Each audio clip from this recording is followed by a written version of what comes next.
Good morning बच्चों, कैसे हैं आप लोग। पिछले क्लास में हम लोग पढ़ रहे थे अनिषेचक जनन। हम लोग जो चैप्टर पढ़ रहे हैं 12वीं क्लास का चैप्टर, पहला चैप्टर है जनन। और जनन में हम लोगों ने पिछले क्लास में पढ़ा था अनिषेचक जनन के बारे में। अनिषेचक जनन में हम लोगों ने देखा था कि अनिषेचक जनन अलैंगिक जनन की ही एक प्रक्रिया है, जिसमें किसी जीव के शरीर में जनन कोशिकाओं का निर्माण तो होता है, लेकिन वे बिना निषेचन के ही संतान उत्पन्न करते हैं। जिसको हम लोग अनिषेक जनन, अनिषेचक जनन या पार्थेनोजेनेसिस के नाम से जानते हैं। पिछले क्लास में हम लोगों ने इस चीज को देखा था। हम लोगों ने यह भी देखा था कि अनिषेचक जनन कितने प्रकार के होते हैं, किन किन जीवों में होता है और कैसे होता है। ये सबके बारे में हम लोगों ने पढ़ा था पिछले क्लास में। आप सभी लोगों के लिए आज का जो टॉपिक रहने वाला है यह है क्लोनिंग। और क्लोनिंग पर हम लोग बात करेंगे कि क्लोनिंग क्या है, क्लोन क्या होते हैं। तो पहले आप लोग हेडिंग डालिए क्लोन। क्लोन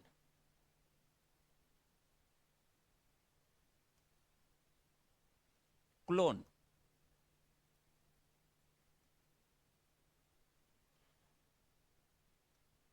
क्लोन क्या है।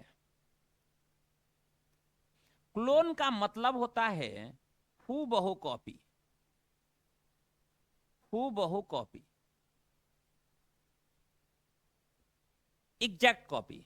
अगर मान लेते हैं कोई भी व्यक्ति है, कोई व्यक्ति मान लेते हैं मैं हूं, और मेरा एकदम हूबहू कॉपी अगर कोई है तो वो मेरा क्लोन है, उसको क्लोन कहेंगे। ठीक है। अब बात आ गई कि जैसे मान लेते जुड़वे होते हैं, तो क्या जुड़वे को क्लोन कहेंगे? तो नहीं। वो जुड़वे हैं, जुड़वे कई तरह के होते हैं, वो आगे हम बताएंगे आप लोगों को। लेकिन क्लोन में क्या होता है कि जनक के समान होता। जनक का समान होना मतलब जिससे वो पैदा हुआ है उसके हूबहू कॉपी होना। अगर मान लेते कोई इंसान है, अगर आप उसको सोचिएगा कि वो अपने जनक के हूबहू समान हो, तो ऐसा नहीं है। वो चाहे अनुवांशिक रूप से हो या देखने में हो, वो हूबहू जनक के समान नहीं हो सकता, क्योंकि नर और मादा यानी माता पिता दोनों के जो अनुवांशिक पदार्थ हैं वो संतान में ट्रांसफर होता है। इसीलिए जो संतान उत्पन्न होंगे उसमें विविधता होगी, वो हूबहू समान नहीं हो सकता। और यहां क्लोन का मतलब है हूबहू कॉपी। किसके समान? जनक के। जनक के समान, आपस में नहीं, जनक के समान। अब एक क्वेश्चन आप लोग को एनसीईआरटी ने दिया है कि अलैंगिक जनन से उत्पन्न संतान को क्लोन क्यों कहते हैं। तो मान लेते हैं अलैंगिक जनन, सपोज मान लेते हैं अमीबा में अलैंगिक जनन क्रिया हो रही है। ये अमीबा में अलैंगिक जनन क्रिया हो रही है। एक अमीबा में सामान्यतः द्विविखंडन होता है, लेकिन अगर प्रतिकूल परिस्थितियां रहें यानी अनुकूलतम स्थिति न रहे, तो वैसी स्थिति में ये अमीबा बहुविखंडन भी करता है। द्विविखंडन करे या बहुविखंडन करे, मान लेते एक ही कोशिका से ये दोनों कोशिकाएं बनी हुई हैं, एक ही जीव से ये दोनों जीव बने हुए हैं, इसलिए इन दोनों में जो अनुवांशिक पदार्थ होंगे वो एक ही का होगा। इसीलिए ये अनुवांशिक रूप से इसके समान होंगे, ये हूबहू कॉपी होंगे। तो ध्यान रखिएगा, अगर आ जाता है कि अलैंगिक जनन से उत्पन्न संतान को क्लोन क्यों कहते हैं, तो आप स्पष्ट लिखिएगा कि अलैंगिक जनन से उत्पन्न संतान एक ही जनक से प्राप्त होते हैं, एक ही जनक से पैदा होते हैं। अतः वो उनमें अनुवांशिक पदार्थ एक जनक से ही स्थानांतरित होता है। यही कारण है कि अलैंगिक जनन से उत्पन्न संतान अनुवांशिक रूप से अपने जनक के हूबहू समान होते हैं, इसलिए उन्हें क्लोन कहा जाता है। यह ध्यान रखिएगा। तो क्लोन क्यों कहा जा रहा है? क्योंकि वो अनुवांशिक रूप से अपने जनक के समान है, इसलिए क्लोन कहा जा रहा है। अब बात आ गई कि क्या दूसरे जीवों में, मान लेते हैं कि ये तो अलैंगिक जनन इनमें हो रहा है, इसलिए उत्पन्न संतान को क्लोन कह दे रहे हैं। लेकिन मान लेते हैं कोई जीव है जो लैंगिक जनन करता है, क्या उसमें क्लोन तैयार किए जा सकते हैं? क्या क्लोनिंग हो सकता है? तो इस बात पर विचार किया गया और विचार करने वाले जो वैज्ञानिक थे वे स्वीडिश थे और उनका नाम था इयान बिलमुट। ध्यान रखिए।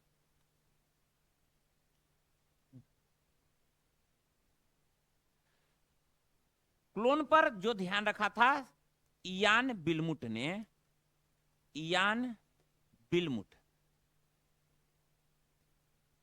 इयान बिलमुट कौन थे? स्कॉटिश वैज्ञानिक थे, स्कॉटिश वैज्ञानिक। और इनके प्रयासों से 1996 में, सबसे पहले 1996 में एक भेड़ का क्लोन तैयार हुआ, एक भेड़ का क्लोन तैयार हुआ था और इस भेड़ का नाम था डॉली।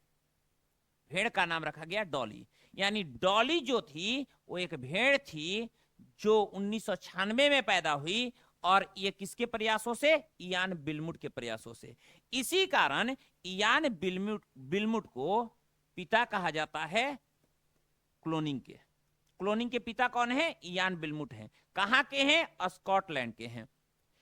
इनका प्रयास क्या था? 1996 में सबसे पहले एक जानवर का क्लोन तैयार किया। वो जानवर भेड़ थी और उसका नाम डॉली रखा गया था। इस चीज को आप ध्यान रखिएगा।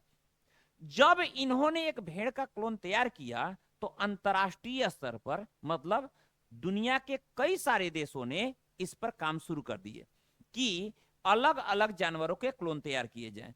अलग अलग जानवरों के क्लोन तैयार करने के क्रम में भारत में भी इसकी प्रक्रिया शुरू हुई। भारत में राष्ट्रीय दुग्ध अनुसंधान संस्थान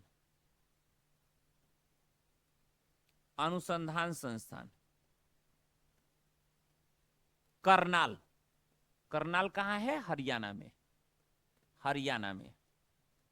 राष्ट्रीय दुग्ध अनुसंधान संस्थान करनाल द्वारा एक भैंस का क्लोन तैयार किया गया, एक भैंस का क्लोन तैयार किया गया और इस भैंस का नाम रखा गया गरिमा। तो ध्यान रखिएगा कि गरिमा का संबंध भैंस से है जो क्लोन के माध्यम से तैयार की गई थी। और ये भारत का पहला कोई जंतु है, भारत का पहला कोई जीव है जिसका क्लोन तैयार हुआ। वो भैंस थी, उसका नाम गरिमा रखा गया और तैयार किया था राष्ट्रीय दुग्ध अनुसंधान संस्थान करनाल ने, जो हरियाणा में स्थित है। तो क्वेश्चन कई तरह से पूछे जा सकते हैं। पहला, राष्ट्रीय दुग्ध अनुसंधान संस्थान कहां स्थित है? तो करनाल हरियाणा में स्थित है। अगला क्वेश्चन, भारत का पहला क्लोन किस जानवर का तैयार हुआ था? भैंस का, उसका नाम गरिमा था। अब पूछेगा भारत का पहला जो क्लोन तैयार हुआ भैंस का, वो किसने तैयार किया? तो राष्ट्रीय दुग्ध अनुसंधान संस्थान करनाल द्वारा तैयार किया गया। ये सारे क्वेश्चन ऐसे पूछे जा सकते हैं। ठीक इसी तरह से इससे भी जुड़े हुए प्रश्न पूछे जा सकते हैं, इसको ध्यान रखिएगा।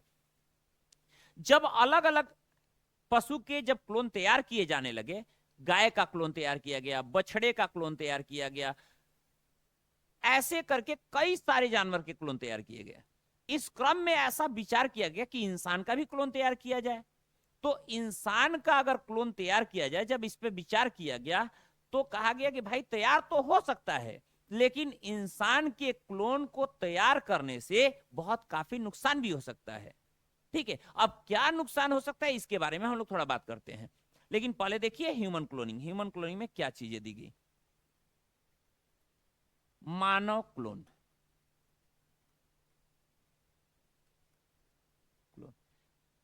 मानव क्लोन, मानव क्लोन अंतरराष्ट्रीय स्तर पर बैन है। बैन है मतलब आप मानव क्लोन तैयार कर सकते हैं, लेकिन सही नहीं है, लीगल आप तैयार नहीं कर सकते हैं। ठीक है, इलीगल होगा। अब मान लेते हैं कि बैन क्यों किया गया है, तो कई सारे इसके नकारात्मक पक्ष रहे हैं, कई सारे नकारात्मक पक्ष रहे हैं। मानव क्लोनिंग के कई सारे नकारात्मक पक्ष हैं। पहला चीज, अगर मान लेते हैं कि मेरा ही अगर क्लोन तैयार कर दिया जाए, 3-4 क्लोन तैयार कर दिया जाए, तो फिर हमारा वैल्यू रहेगा नहीं। आप कहीं भी जाइएगा हमसे भेंट हो जाएगी, क्योंकि कई सारे हमारे ही जैसे, हमारे ही रंग रूप में कई सारे लोग दिखाई दे रहे हैं। तो आपको इंसान का वैल्यू यहां खत्म हो जाएगा, यानी मानव का महत्व समाप्त समाप्त हो जाएगा। पहला चीज ये ध्यान रखिएगा। दूसरा चीज, अगर मान लेते कोई व्यक्ति अपराध प्रवृत्ति का है, मतलब अपराधी है, और ऐसी स्थिति में अगर वो अपना क्लोन तैयार कर दे तो फिर क्या होगा कि अपराध की प्रवृत्ति बढ़ जाएगी। और मान लेते हैं अपराध करके आसानी से छुप भी सकता है। मान लेते हैं कि कोई अपराधी प्रवृत्ति का व्यक्ति है, उसने अपना 3-4 क्लोन बनवा लिया और उसने कोई क्राइम किया, ठीक है, किसी को मार दिया, और फिर प्रशासन आई पकड़ करके ले गई। पता चला कि जिसको पकड़ करके ले गई वो उसका क्लोन था। मेन जो अपराध किया है वो तो घर पे बैठा हुआ है। फिर अगले दिन वो अपराध किया, फिर प्रशासन आई लेकर गई। तो एक बात जरा सोचिए, ये अपराध नहीं रुक पाएगा फिर ऐसी स्थिति में, क्योंकि उसका डीएनए फिंगरप्रिंट भी सेम होगा, ब्लड ग्रुप भी सेम होगा, सब कुछ सेम होगा। तो इससे अपराध बढ़ जाएगा, यानी अपराध की प्रवृत्ति बढ़ जाएगी। अपराध की प्रवृत्ति बढ़ जाएगी। अच्छा, तीसरा चीज क्या हो सकता है कि ये बात ध्यान रखिएगा, अगर मान लेते हैं किसी का क्लोन तैयार होता है, जैसे सपोज अगर मेरा क्लोन तैयार होता है, तो जब मेरी नेचुरल डेथ होगी, मतलब प्राकृतिक मृत्यु, एक्सीडेंटल नहीं, मान लेते कोई एक्सीडेंट से नहीं, नेचुरल अगर डेथ होती है, मान लेते हैं 70 साल में डेथ होती है, तो उसी समय क्लोन की भी डेथ हो जाएगी। यानी प्राकृतिक मृत्यु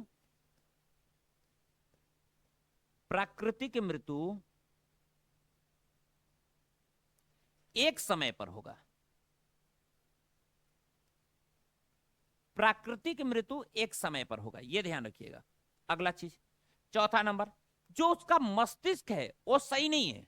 हो सकता है कि जो क्लोन बने, हो सकता है कि आपसे ज्यादा ब्रिलियंट हो। मान लेते हैं आपका क्लोन कोई तैयार किया गया, तो हो सकता है उसका मस्तिष्क आपसे ज्यादा ब्रिलियंट हो सकता है कि गोबरे गणेश हो।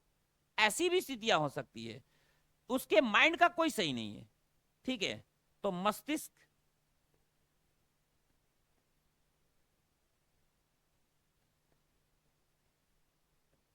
सही नहीं रहता कि क्या होगा, ठीक है। उसके मस्तिष्क का सही नहीं है भाई, क्या होगा, वो किस प्रवृत्ति का व्यक्ति होगा, ये सही नहीं है। बाकी सब कुछ समान है। ध्यान रखिएगा, इसमें सबसे महत्वपूर्ण चीज है ये, ठीक है, सबसे महत्वपूर्ण चीज है ये, अपराध की प्रवृत्ति बढ़ जाना। और इस सब के चलते इसको बैन कर दिया गया, यानी मानव क्लोन आप तैयार नहीं कर सकते, ठीक है। अब मान लेते हैं जब मानव क्लोन तैयार ही नहीं कर सकते, तो फिर कई सारे जानवर का क्लोन क्यों तैयार किया जा रहा है और क्यों तैयार किया गया। तो एक बात जरा सोचिए, मान लेते हैं कोई ऐसा जंतु है जो विलुप्त होने के कगार पर है। मान लेते हैं बाघ हैं, और बाघ अब विलुप्त होने के कगार पर हैं, उनकी संख्या कम हो गई है। तो क्या करेंगे कि क्लोनिंग के माध्यम से कई सारे बाघ पैदा कर देंगे, ठीक है। कई सारे बाघ उत्पन्न होंगे, और फिर उनमें जनन की क्षमता होती है। यानी क्लोनिंग से जो जीव पैदा होंगे उनमें जनन की क्षमता होती है, वो बच्चे पैदा कर सकते हैं। अब वो जनन क्रिया से अपनी संख्या बढ़ाएंगे, जिसके चलते जो विलुप्त हो रहे हैं, जो भी जीव विलुप्त होने के कगार पर हैं या विलुप्त हो रहे हैं, उनकी संख्या को बढ़ाया जा सकता है। ये फायदे होंगे किससे, क्लोनिंग से, ठीक है। क्लोनिंग से दूसरा फायदा क्या हो सकता है, अगर मान लेते हैं कोई ऐसा पशु है जो अच्छे नस्ल का है, चाहे गाय भैंस, सोचिए गाय भैंस, कोई ऐसा गाय भैंस है जो दुधारू है, बहुत अधिक दूध देती है, तो उसको हम क्या करेंगे कि क्लोनिंग के माध्यम से उसकी संख्या बढ़ाएंगे। तो किसी अच्छे नस्ल के पशुओं की संख्या को बढ़ाया जा सकता है, इससे उत्पादकता बढ़ेगी, क्योंकि उससे मानते वो ज्यादा दूध दे रही है, तो फिर दूध की मात्रा, उसका उत्पादन बढ़ेगा ना। तो इन सारी चीजों के चलते ये काम किया गया कि पशुओं का क्लोन तैयार किया जा रहा है, ताकि विलुप्त जो हो रहे हैं उसको वो ना हो, उसको रोका जा सके, और साथ साथ जो अच्छे नस्ल के पशु हैं उसकी संख्या को बढ़ाया जा सके। इसलिए क्लोनिंग फायदेमंद है, लेकिन मानव क्लोनिंग नुकसानदेह है, ठीक है। अब एक बात करेंगे कि मानव क्लोनिंग कैसे हो सकता है, मानव क्लोन कैसे तैयार हो सकता है, इससे संबंधित हम लोग बात करेंगे।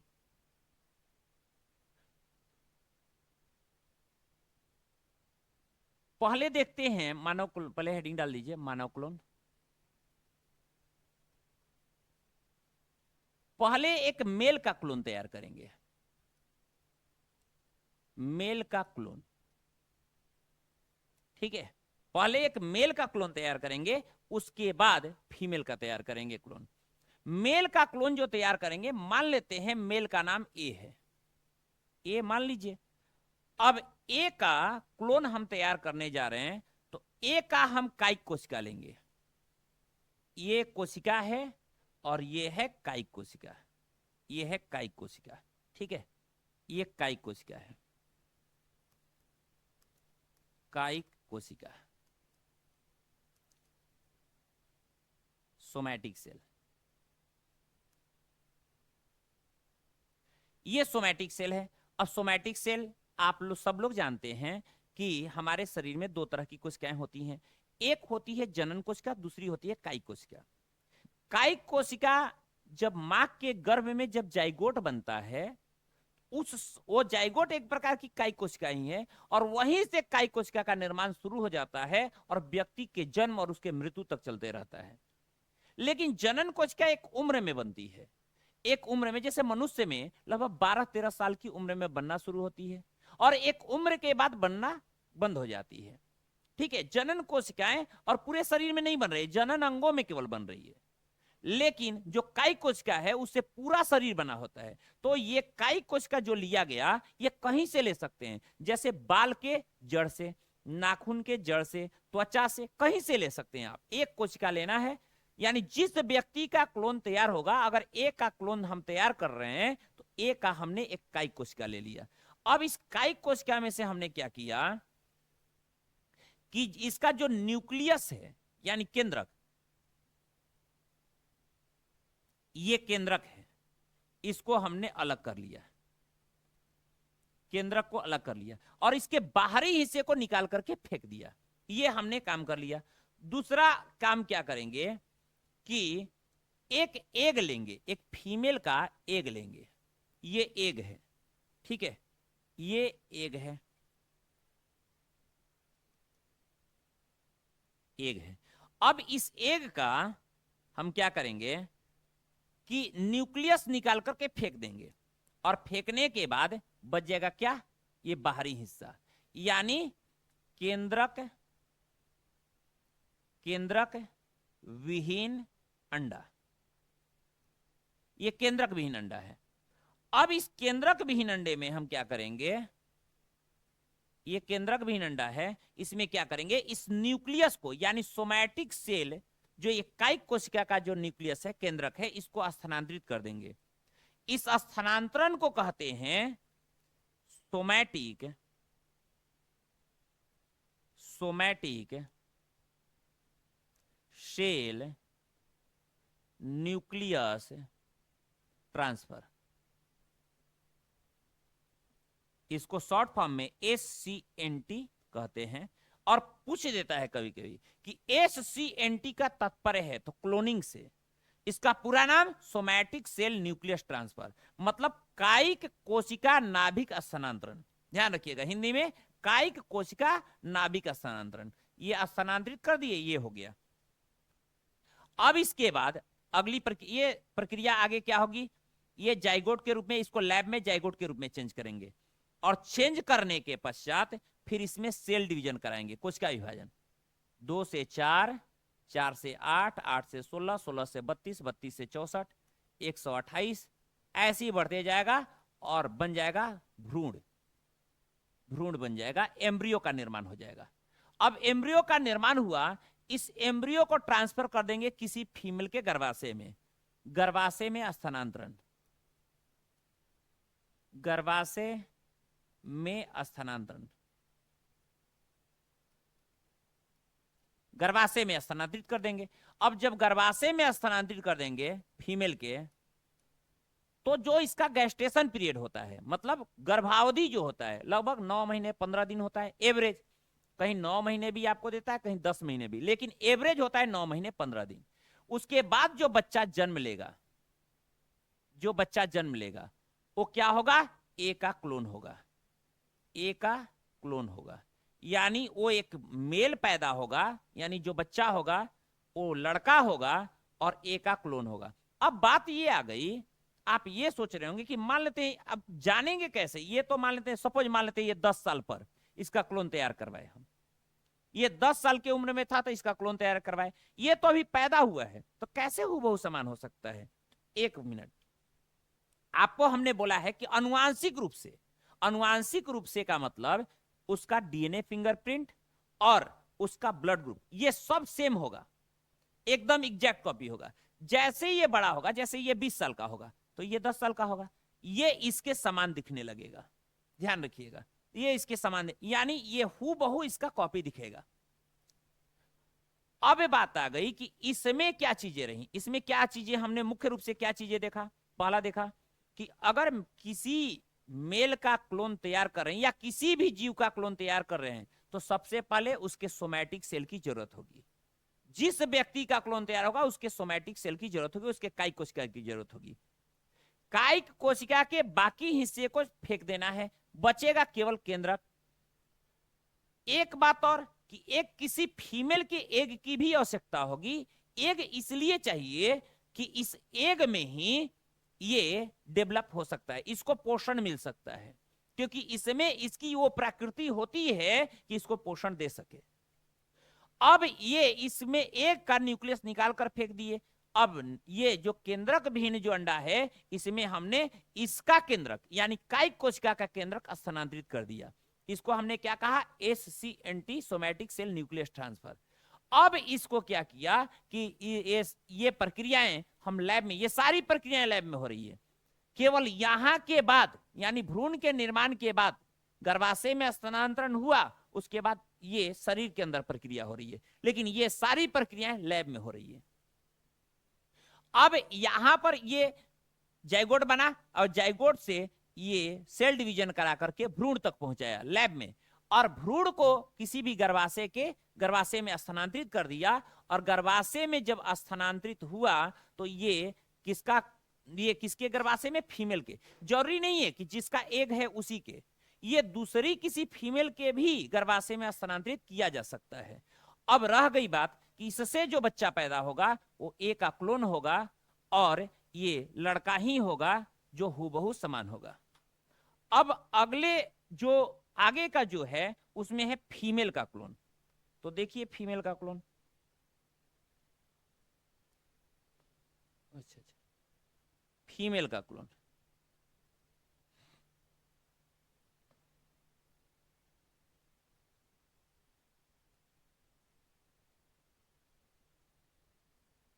फीमेल का क्लोन, फीमेल के क्लोन में पहले नंबर जो मेल के क्लोन में था वही फीमेल के क्लोन में रहेगा। यानी पहले हम क्या करेंगे, एक सोमैटिक सेल ले लेंगे, एक सोमैटिक सेल हमने ले लिया, यह है कायिक कोशिका, कायिक कोशिका। अब ये कायिक कोशिका में से हमने क्या किया कि हमने निकाल दिया, इसके न्यूक्लियस को अलग कर दिया। पहले न्यूक्लियस को अलग कर लेंगे, ये रहा न्यूक्लियस केंद्रक। अब इसी फीमेल का एक एग ले लेना है। जरूरी नहीं है कि इसी फीमेल का हो, किसी भी फीमेल का हो सकता है।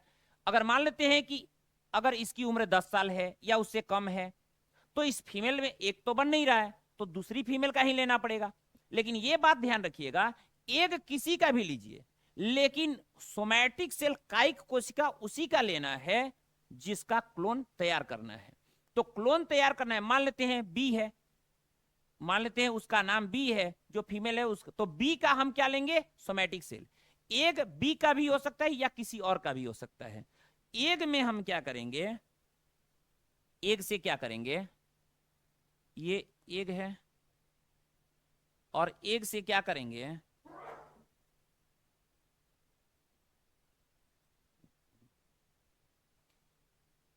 एक से हम न्यूक्लियस को निकाल करके फेंक देंगे।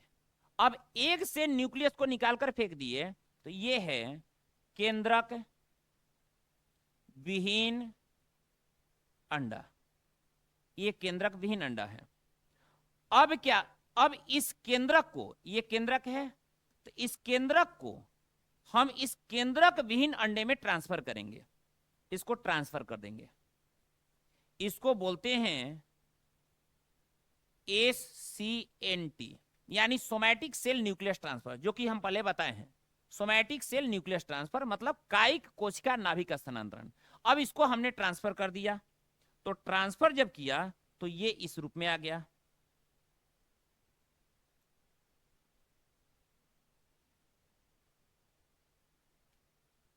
ये जो चीजें हैं इसमें बाहरी हिस्सा जो है एक का है, और जो केंद्रक है वो इसका केंद्रक है, सोमैटिक सेल का। अब इसको क्या करेंगे कि ये जाइगोट के रूप में इसको चेंज करेंगे। अब जाइगोट के रूप में इसको चेंज किए, और जाइगोट के रूप में चेंज करने के बाद ये सेल डिवीजन कराएंगे। 2, 2 से 4, 4 से 8 बढ़ते जाएगा,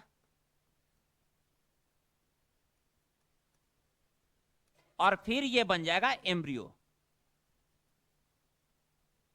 जब ये भ्रूण बन जाएगा तो इस भ्रूण को हम किसी भी मादा के गर्भाशय में स्थानांतरित कर देंगे। गर्भाशय में स्थानांतरण, गर्भाशय में स्थानांतरण, किसी भी मादा के गर्भाशय में स्थानांतरित कर देंगे। अब देखिए, ये जो एम्ब्रियो है, जो भ्रूण है, इस मादा के गर्भाशय में भी स्थानांतरित किया जा सकता है या किसी दूसरे मादा के गर्भाशय में स्थानांतरित किया जा सकता है। अब एक गैस्टेशन पीरियड के बाद जो बच्चा जन्म लेगा वो होगा बी का क्लोन, बी का क्लोन, यानी वो जिसका सोमैटिक सेल लिया गया था उसके हूबहू ये समान होगा। अगर मान लेते हैं सपोज कि जैसे कि हमने बताया कि शुरुआत में आपको कैसे पता चलेगा हूबहू समान है, तो पहला नंबर उसका ब्लड ग्रुप और उसका डीएनए फिंगरप्रिंट ये समान होगा। दूसरा नंबर, जैसे ये बढ़ेगा, बड़ा होगा, वैसे फिर ये इसके समान दिखने लगेगा। एक बात और ध्यान रखिएगा कि जो फीमेल का क्लोन तैयार हुआ, इस फीमेल के क्लोन में कहीं भी मेल की जरूरत नहीं है। मेल का अगर क्लोन हम तैयार कर रहे थे तो फीमेल के एक की जरूरत होती थी और गर्भाशय की जरूरत होती थी, क्योंकि वो मां ही बच्चे को जन्म कर सकती है। तो ऐसी स्थिति में फीमेल के एक की जरूरत और उसके साथ साथ गर्भाशय की जरूरत थी। लेकिन अगर फीमेल का क्लोन तैयार कर रहे हैं तो इसमें कहीं भी मेल की जरूरत नहीं है, ना तो मेल के किसी सेल की जरूरत है, ना ही कहीं इसमें इसका रोल है। तो ये बात ध्यान रखिएगा कि अगर मान लेते हैं सपोज अगर ऐसा होता है कि इस दुनिया में कोई मेल ना हो, तो महिलाएं अकेले बच्चे पैदा कर सकती हैं इस प्रोसेस द्वारा। इसमें कहीं भी मेल का, और ध्यान रखिए कि अगर फीमेल अगर बच्चे पैदा करेंगी तो फीमेल ही पैदा करेगी, और फीमेल पैदा करेगी तो इस दुनिया में केवल महिलाएं ही महिलाएं नजर आएंगी, पुरुष नहीं होंगे। तो ये चीजें आप स्पष्ट समझिएगा। अब बात आ गई कि जैसे मान लेते हैं कि ये जो है फीमेल और ये जो बच्चा है, इसकी डेथ की अगर बात करें, कब ये इसकी मृत्यु होगी। सपोज मान लेते हैं कि ये जो फीमेल है अगर 30 साल पर या 20 साल पर कोई एक्सीडेंट हो गया, इसकी मृत्यु हो गई, ये नहीं मरेगा, ये नहीं, ये जो क्लोन है ये नहीं मरेगी। ये बात ध्यान रखिए। अगर मान लेते हैं 40 साल पर ही इसकी डेथ हो गई एक्सीडेंटल, तो ये नहीं मरेगी, या इसकी डेथ हो गई तो ये नहीं मरेगा, उससे कोई फर्क नहीं पड़ता। अब बात आ गई, लेकिन जैसे मान लेते हैं जैसे जैसे उम्र बढ़ती है वैसे वैसे हमारे सेल के अंदर जो मेटाबॉलिक रिएक्शन है वो कम हो जाते हैं, वो उपापचयी क्रियाएं धीमी हो जाती हैं। जब धीमी हो जाती हैं तो सेल काम करना धीरे धीरे कम कर देता है। तो जब मान लेते हैं इसका अगर 50 या 60 साल पर इसका सेल में जो क्रियाएं जो हो रही उपापचयी क्रियाएं वो अगर धीमी हो गई, तो इसके सेल में मान लेते हैं ये 10 साल छोटा है, तो इसका मतलब ये 40 साल की उम्र में ही इसके सेल में उपापचयी क्रियाएं धीमी हो जाएंगी। अगर ये 70 तक जाते जाते बेड पे पड़ गया और इसकी डेथ हो गई तो ये 10 साल पहले ही इसकी डेथ हो जाएगी। मतलब दोनों का जो नेचुरल डेथ होगा वो एक समय में होगा, यानी एक साथ ये मरेंगे, नेचुरल डेथ समान एक समय में होगा। लेकिन एक्सीडेंटल डेथ जो होगा उसमें अगर इसकी डेथ हो गई तो ये बचा रहेगा, ये अगर मान लेते इसकी डेथ हो गई तो ये बचा रहेगा, उससे कोई दिक्कत कोई फर्क नहीं पड़ता है। तो इस चीज को आप ध्यान रखिएगा कि अगर मान लेते जैसे कि हम पहले भी बोले कि नेचुरल डेथ एक समय में होगा, ये पहले जब हम बता रहे थे कि इसके नुकसान क्या हैं तभी मैंने इस पे बताया था। मैं उम्मीद करता हूं कि इस टॉपिक को आप लोगों ने अच्छे से समझा होगा। और क्लोनिंग में एक और खास बात अब जुड़ चुकी है कि आज के समय में ऑर्गन का क्लोन तैयार किया जा रहा है। जैसे मान लेते हैं किडनी का क्लोन, जैसे मान लेते हैं किस कोई व्यक्ति है वो चाह रहा है कि उसके किडनी को 3-4 किडनी और बना दिया जाए, मान लेते उसके हट को 3-4 हट और बना दिया जाए, तो ऐसी स्थिति में वो तैयार किया जा सकता है और किया जा रहा है। लेकिन आप सोचिए अगर मान लेते हैं मेरी ही किडनी है और उसको 5-6 किडनी हम और बनवा लें क्लोनिंग के माध्यम से, तो फिर क्या होगा कि ऑर्गन का वैल्यू खत्म हो जाएगा। जैसे इंसान का क्लोनिंग होगा तो इंसान का वैल्यू खत्म होगा, ऑर्गन का अगर क्लोन बनने लगेगा तो ऑर्गन का वैल्यू खत्म हो जाएगा। मार्केट में ऐसे ही बिके जाने लगेंगे ऑर्गन, और जो इलीगल होगा, और सरकार ने इस पे बैन भी लगा कर रखा है कि आप ऑर्गन का क्लोन नहीं तैयार करवा सकते।